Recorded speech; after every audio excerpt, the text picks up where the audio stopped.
Qu'est-ce que le bilan mondial? Hélène, négociatrice au sein de la délégation française, en charge de suivre les négociations sur le bilan mondial, nous explique les enjeux de cette COP24. Le bilan mondial est un mécanisme clé pour arriver à notre objectif de limiter l'augmentation de la température à 2 degrés et si possible à 1,5 degré. Mais alors pourquoi le mécanisme mondial est-il si important ? Tout simplement parce qu'à l'heure actuelle, si on fait la somme de tous les engagements nationaux, toutes les stratégies nationales de réduction d'émissions de gaz à effet de serre, on arrive sur une trajectoire de l'ordre de plus 3 degrés. C'est pour ça qu'il est essentiel de faire un bilan mondial, tout simplement pour savoir où on se trouve. Pour faire face à ce problème, l'accord de Paris prévoit un cycle de l'ambition, selon lequel les pays examinent leur situation tous les 5 ans. Ces bilans mondiaux ont pour but d'informer les parties au fur et à mesure qu'elles actualisent et renforcent leurs engagements. Les pays décryptent leur situation commune. Il s'agit d'évaluer les progrès accomplis dans la réalisation de tous les objectifs à long terme de l'accord, à savoir l'atténuation, l'adaptation, la réorientation des flux financiers globaux et les moyens de mise en œuvre et d'appui. Lors de cette COP24, on négocie sur la mise en œuvre concrète du bilan mondial qui commencera à partir de 2020.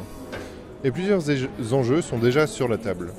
D'abord, les parties ne se sont pas encore mises d'accord sur l'étendue du bilan. Certaines parties souhaitent limiter le champ d'application aux seuls thèmes couverts par les objectifs de l'article 2 de l'accord et les thèmes de l'article 14, atténuation, adaptation et finances. D'autres souhaitent un champ d'application beaucoup plus large.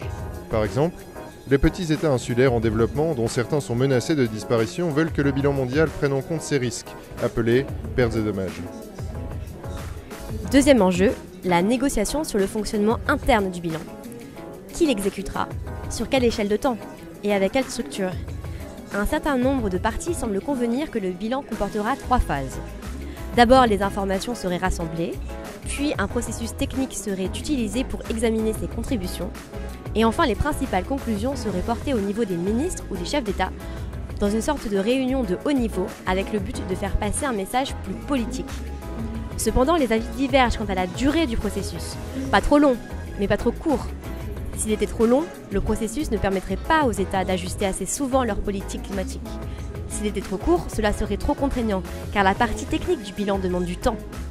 Le processus devra prendre plus qu'1 an, mais certainement moins de 5 ans. Le plus probable est que le premier bilan mondial commencera un peu avant 2023 et aboutira à la révision des stratégies nationales avant 2025.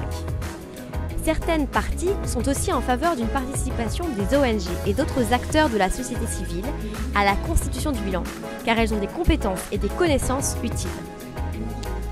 Et un troisième enjeu, c'est la prise en compte de l'équité.